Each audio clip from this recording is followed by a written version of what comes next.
కొత్తగూడెం జిల్లా మున్సిపాలిటీ ఎన్నికల్లో ఒక విచిత్ర పరిణామం చోటు చేసుకుంది. అశ్వారావుపేట మున్సిపాలిటీలో ఓటర్లను 10వ వార్డు కాంగ్రెస్ అభ్యర్థి మిండా హరిబాబు వేధిస్తున్నాడట.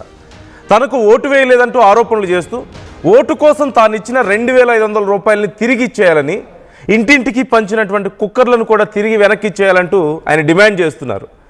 తాము అడిగితే ఇచ్చావా అంటూ అభ్యర్థి మీద ఓటర్లు తిరగబడుతున్న పరిస్థితి కనపడుతోంది. అసలు కౌంటింగ్ కూడా జరగకుండానే తాము ఓటేయలేదని ఎలా నిర్ధారించుకుంటారంటూ ఓటర్లు ప్రశ్నిస్తున్నారు.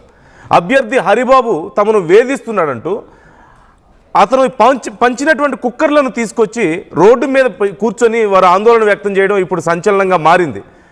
తనకి ఓటేయలేదు కాబట్టి తానిచ్చిన డబ్బులు తనకి ఇచ్చేయాలని, తానిచ్చిన ఆ కుక్కర్లు గిఫ్ట్స్ అన్నీ కూడా తనకి ఇచ్చేయాలని చెప్పేసి హరిబాబు అంటున్నారట.